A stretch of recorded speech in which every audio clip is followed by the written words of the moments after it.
우리가 이제 법 관련해서 사람들이 제일 요즘 좀 화나는 것 중에 하나가 이제 법 뭔가 하여튼 잘못했는데 뭐 심신미약으로 좀 깎아주고 뭐 이런 거 있잖아요. 네. 아니면 이제 나이가 좀 어리다 해서 좀 깎아주는 거. 아니 뭐 반성한다 해서 그것도 깎아주고. 그러니까 그런 깎아주는 거에 대해 사람들이 굉장히 좀 분노하는 네. 경우가 많거든요. 근데 이것도 다 깎아주는 데는 이유가 있을 거 아닙니까? 이게 저는 이제 옹호하는 것이 절대 아니라 네. 실제 재판에 형을 내리는 구조는 조금 달라요. 말하자면은 이 심신미약이 원래 어떻게 활용됐냐면은 예전에 장발장 범죄 있어요. 네네네. 빵을 훔쳤는데 상습절도예요. 절도 전력이 많이 있어요. 네. 그러면 징역 3년 이상으로 정해져 있었어요. 어. 그 빵을 하나 훔쳐도 아. 전과가 있으면 3년을 가는 거예요. 네. 그 판사가 보기에 너무하잖아요. 그렇죠. 그때 심신미약을 활용하는 거예요. 그래서 우리 판사끼리는 술을 먹여라라는 얘기가 있어요. 말하자면 그 사람이 그 무렵에 술을 한 잔 마셨다는 진술만 있어도 이 사람한테 술을 마셔서 심신미약이었어라고 해서 3년에서 절반 딱 깎아주는 거예요. 1년 6월. 그러니까 이런 식으로 사실은 활용을 많이 해왔었어요. 그래서 좀 오히려 그러니까 범죄자가 좀 안 됐다 싶을 때 그렇죠.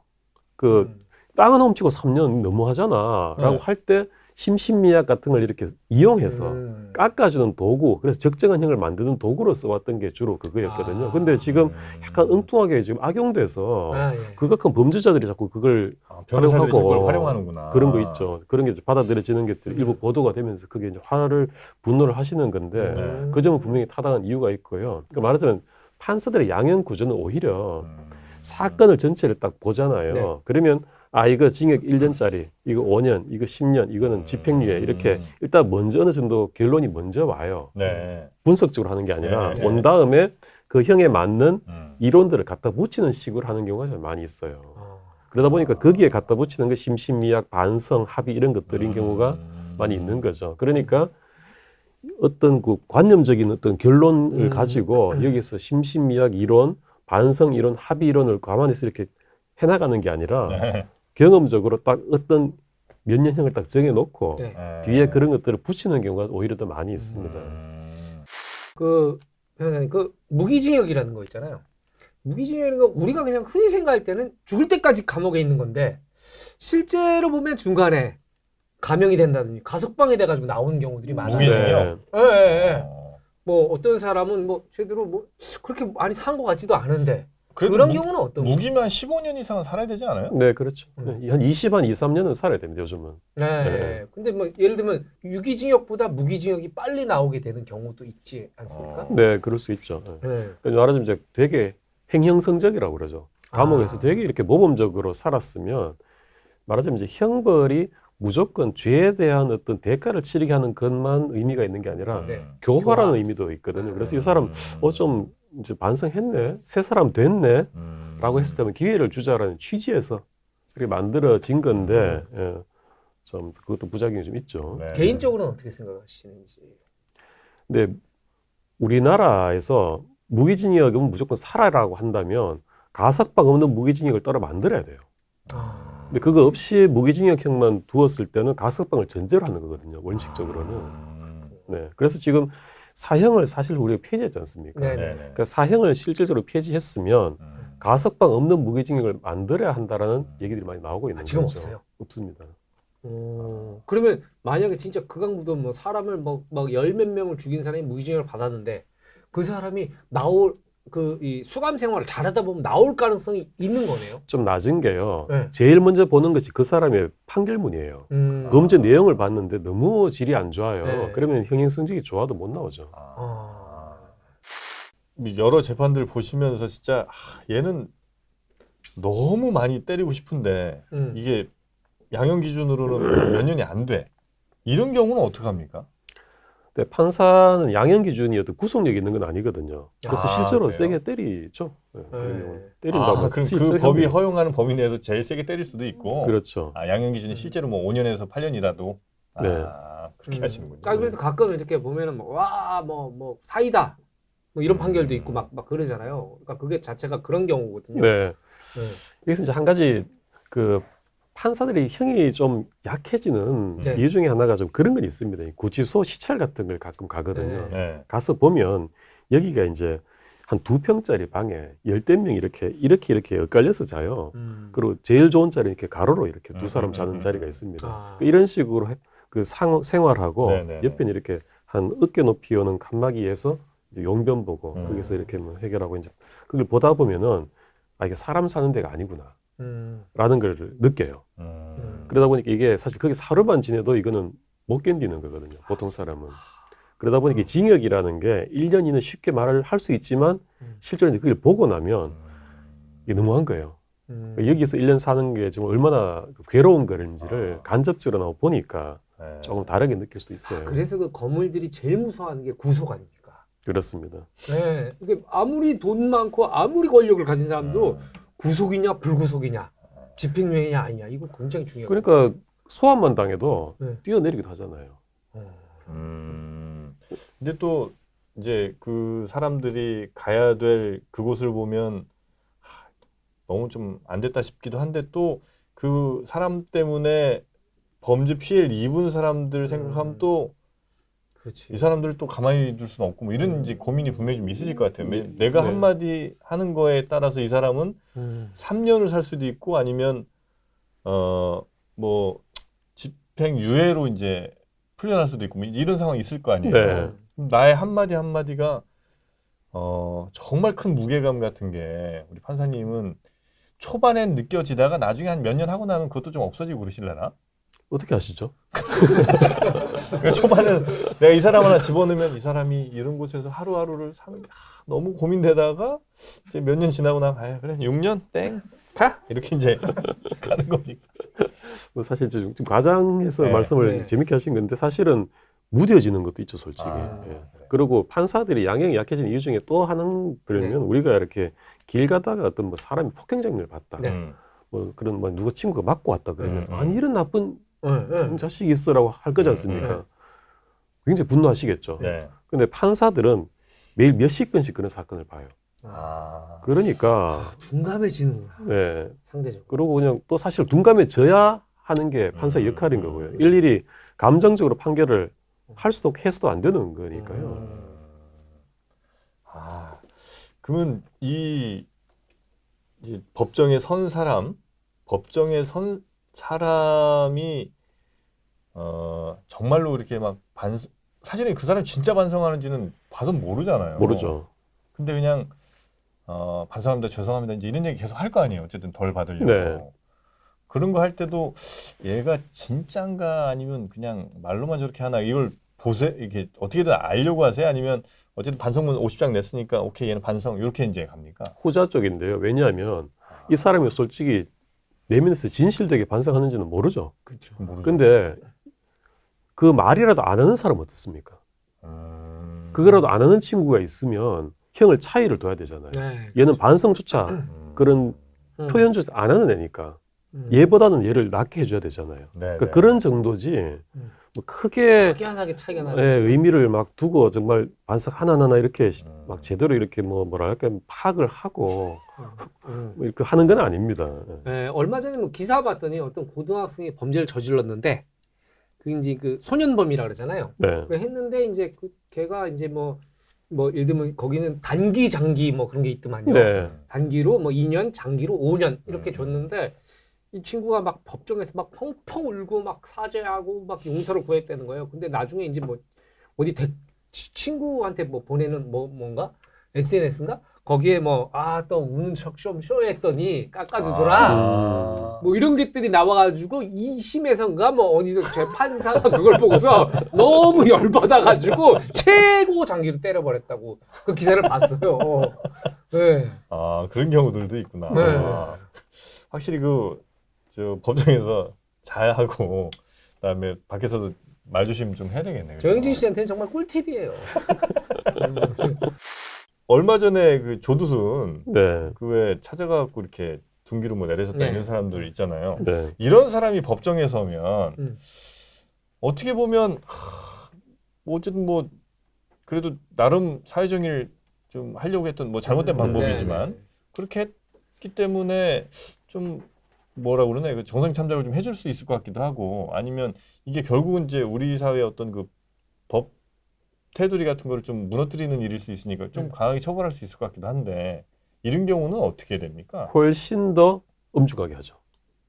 훨씬 더 그래요? 세게 보내죠. 일단 구속됐지 않습니까? 예. 구속 요즘 함부로 안 시키거든요. 아, 예. 그러니까 구속했다는 것 자체가 이 음. 범죄를 굉장히 엄중하게 본다는 거죠. 음. 그 제가 이제 여기서 좀 뭐 말씀을 드리고 싶은 것은 이제 우리 그 시민들께서 네. 판결을 보시고 이거 왜 이래라고 음.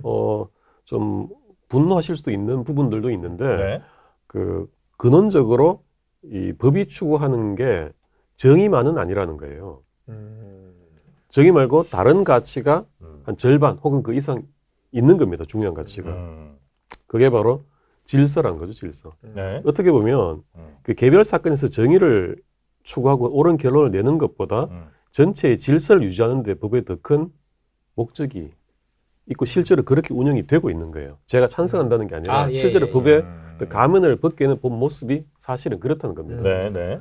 자, 우리가 봤을 때 조두순 정말 나쁜 사람 네, 아닙니까? 네. 그리고 자기의 어떤 한 행동보다 너무 적은 형을 받고 네, 나와버렸고 네, 네, 네. 그래서 조두순을 응징했을 때 사람들은 저 댓글을 보니까 속 시원하다, 네. 잘했다라는 네. 댓글이 많은데 말하자면 사람들의 정서상 이 사람은 정의를 실현했다라고도 보는 거예요. 네, 그렇죠. 그런데 법원 이 사람을 구속을 했습니다. 음. 말하자면 너 왜 네 마음대로 절차 안 지키고 사적 보복을 했어. 그게 질서 위반에 대한 책임을 엄중하게 묻는 거예요. 그래서 조두순은 지금 편안하게 있고 그 사람은 지금 폭행을 가한 사람은 구속이 된 겁니다. 네. 그래서 법은 그런 보복이라든지 사적 제재 이런 것들을 굉장히 싫어하는 겁니다. 왜 질서를 깨뜨리냐는 거죠. 질서를 지키는 게 정의를 구현하는 것보다 더 중요한 일입니까? 라고 이제 질문할 수도 있잖아요. 그렇죠. 근데 법에서는 네. 우리가 정의를 바라고 저도 정의를 올바른 결론을 네. 바랍니다만 실제로는 어떤 그 질서를 유지하는 것이 사실은 좀 더 태생적인 지향점이라는 거죠. 질서 유지. 그 우리가 뭐 배트맨, 네. 홍길동 뭐 이런 사람들 이 사실은 정의죠. 우리가 시민들이 생각하는 정의잖아요. 그렇죠. 근데 법적으로는 뭐 폭행범, 재물손괴 네. 이런 밖에 안 되는 거잖아요. 네, 네. 그렇죠. 아, 그걸 지키는 게 왜 더 중요한 걸까요? 예를 들면 우리 사회가 더 좋은 방향으로 가는 건 오히려 그냥 단순하게 생각하면 그럼 배트맨들이 열심히 경찰 못하는 일 대신해주고 그러면 네. 더 좋을 것 같은데. 하지만 이제 그 개별적으로 그 사람이 잘했냐 못했냐보다도 법에서 보는 관점은 그게 이런 식의 행동이 일반화되면 어떻게 될 것이냐라는 거를 우선적으로 보고 그걸 굉장히 두려워하는 겁니다. 만약에 이 사람 저 사람 다 사적 보복을 다 하기 시작한다. 그것들 자체가 법에서 봐준다. 야 구속 안 당하더라. 그렇게 되면 이제 걷잡을 수가 없다 이런 말씀이. 그렇죠. 여기서 장 감독님이나 우리 정인수 선생님이나 저나 네. 생각하는 정의가 똑같습니까? 다를 수 있죠. 다를 수 네. 있어요. 각자의 정의에 따라서 각자 미운 사람 벌을 네. 하고 이렇게 됐을 때 어떻게 될 거냐라는 것을 법이 먼저 걱정을 한다는 거예요. 말하자면 법은 한마디로 고장난 신호등의 역할 정도로 보시면 됩니다. 그러니까 신호등이 네. 제대로 돌아가면 그게 잘 베스트겠죠. 네네. 그런데 이제 법의 최소한의 역할은 만약에 신호등이 신호시계가 고장이 났어요. 네. 그래서 빨간불, 파란불이 똑같이 30초씩이면 제일 좋은데 네. 빨간불이 40초, 네. 파란불이 녹색불이 20초 네. 이렇게 되면 보행자들이 이거 뭐야 고장 났는데 나 그냥 빨간불이라도 건널래라고 네. 할 수가 있지만 네. 이 상태로라도 차라리 이 신호등대로 따르는 게 신호등이 없는 것보다 낫다는 거죠. 그러니까 이게 법의 최소한의 역할이고 고장난 거를 고치면 최고겠지만 고장난 채로도 최소한의 그 역할을 한다라는 게 법이라는 거죠. 40초, 20초 됐다고 야, 우리 신호체계 없는 걸로 해. 뭐 이렇게 가면 완전한 무질서의 상태로 갈 수 있기 때문에. 네, 법은 오히려 그걸 더 두려워한다라는 겁니다. 네, 네, 네. 형량을 좀 강화하자는 얘기가 좀 되게 많잖아요. 네. 먼 뉴스만 나와도. 근데 그게 범죄율을 낮추는데 효과가 있다고들 법 전문가들은 보세요? 아니면 별로 효과가 없나요? 그러니까 범죄율을 낮추는데 크게 두 가지 요소가 있어요. 네. 첫째는 검거율. 네. 그 범죄를 저질렀을 때 무조건 잡힌다. 그렇죠. 무조건 잡힌다라는 것. 그럼 이제 낮아지고. 네. 두 번째가 처벌, 형량이죠. 네. 확실히 효과가 있습니까, 그게? 근데 여러 가지 연구 결과 네. 범죄를 줄이는 데는 높은 처벌보다 검거율을 높이는 게 훨씬 더 효과가 있다라는 결과가 있어요. 그래서 처벌을 높이는 것은 우리의 정의 네. 감정인데 그렇죠. 실제로는 그 검거율을 높이는 거. 말하자면 우리가 나쁜 짓을 할 때 설마 나 안 걸리겠지라는 네. 생각으로 사실 하지 나중에 그 처벌을 생각하고 안 하진 않거든요. 그렇죠, 그렇죠, 그렇죠. 걸렸을 때 최대한 하여튼 저 판사님한테 적은 형량을 받기 위한 팁 같은 거 한두 개만 좀 알려주시면 좋겠습니다. 자, 잡혔어요. 어쩔 수 없이 지금 저 판사님 앞에 섰습니다. 네. 어떻게 하면 제일 기본은 그거 아까 제가 말씀드렸는데 아까 이제 제일 처음에 제가 판사들의 형량 1순위가 내 기분, 네. 2순위가 여론, 울면서 3순위가 들어갈까요, 일단? 법. 그렇죠. 네, 그러니까 그건 제가 좀 그 어떤 판사는 AI가 아니라 사람이다라는 점을 좀 말씀드리기 위해서 좀 이렇게 과장해서 말씀드린 건데 일단은 태도가 좋아야죠. 허리는 좀 약간 숙이고 이렇게. 그렇죠. 이렇게 빳빳하게 사시면 안 됩니다. 많이 좀 이렇게 쪼라인 듯한 표정. 그렇죠. 이렇게 약간 겁먹고. 헤어도 좀 수수하게 바꾸셔야 되고 안경부터 보세요. 붙이시고, 선글라스부터 벗어. 너무 불편하잖아. 수염 좀 한번 풀고. 깎으시고. 수염 깎고. 네. 너무 지금 피부가 좀 너무 좋으시고 너무 희세요. 피부도 좀 약간 거칠거칠하게 할까요? 그렇죠. 아, 그리고 약간 끄꾸정하게 하고 좀 눈빛 좀 숙이고 숙이고. 네, 목소리도 좀 이렇게 천천히 힘 빠진 목소리로 힘 빠지고 약간 네. 떨리는 듯한. 그렇죠. 네. 연출을 좀 잘 하셔야 됩니다. 좋은 거 가르치네. 자, 여러분 다 보셨죠? 여러분도 분명히 나중에 법정에 설 일이 있을 수 있는데. 우리 저 변호사님께서 쓰신 책 15권 중에 가장 밀고 싶은 책 한 권만 잠깐 이제 말씀드리면 사실 시간 이제 드리겠습니다. 최근 다 이제 지나갔고요. 다 지나갔어요? 네, 최근에 제가 새로운 장르 네. 웹소설에 도전을 했습니다. 아, 웹소설. 웹소설이요? 네, 이 업체를 그 말씀을 하세요. 네이버 웹소설에 네. 제가 복수법률사무소라고 복수법률. 새로 연재를 좀 하고 있습니다. 복수법률사무소. 네. 아니 아까 사적 복수가 아니고 복수법률사무소? 아, 네. 근데 진짜 그 복수가 그 복수할 때 복수예요? 그 복수입니다. 아, 법률적으로 복수를 하는 겁니까? 네, 바로 그런 내용이에요. 아. 네. 어디까지나 법을 이용해서 네. 절차를 통해서 합법적으로. 합법적으로 처절한 복수를 하는. 아, 이거는 완전 지금까지 나왔던 얘기랑 좀 다른 결이네요. 네. 복수 보복에 있어서. 근데 이건 어쨌든 그 공적인 루트를 가는 거니까. 그렇죠. 네. 아니 근데 네. 그 수임이 건수가 많지는 않으신가 봐요. 이렇게 계속 소송을 보면은. 안 되죠. 요즘 뭐 그냥 좀 다 어려워. 편안합니다 요즘은. 아니 서울대 법대 출신의 부장판사 출신이신데 아니 근데 영업을 잘 못하세요 이런 분. 그 말이 맞습니다. 네. 영업이 제가 잘 영업력이 떨어집니다. 그러니까 제가 변호사님 뵈도 아까부터 느꼈던 건 거예요. 큰 욕망이 출세의 욕망도 없고 뭐 어떤 금욕적인 욕망도 없으시기 때문에 영업을 잘하실 수가 없어요 이런 분은. 사무장 하나 좀 괜찮은 사람, 똘똘한 사람 쓰세요. 네. 정영진 씨 같은 사람들, 입만 열면 사기치 이런 사람들이 영업을 잘하죠. 저 같은 사람들은 아무 문제 없는 것도 다 법적으로 문제 만들어서 갖고 오거든요. 도진기 변호사님. 하여튼 웹소설 복수법률사무소 지금 뭐 몇 편까지 나왔습니까? 이거 연재 중이신데. 지금 한 90편 정도 나왔나요? 네. 와, 많이 하셨네. 네. 정말 수임이 없으신데. 심지어 그 1년 전에 다 써놓고 지금 이렇게 연재만 나눠서 하고 있는 중입니다. 거의 이 정도면 자연인이다. 이렇게 시간이 많으시다면 이렇게 볼 수가 있겠습니다. 복수법률사무소 네이버 웹소설에서 1등 하시기를 저희가 바라면서 오늘은 여기서 보내드리도록 하겠습니다. 감사합니다. 함께해 주신 도진기 변호사님 고맙습니다. 네, 고맙습니다. 감사합니다.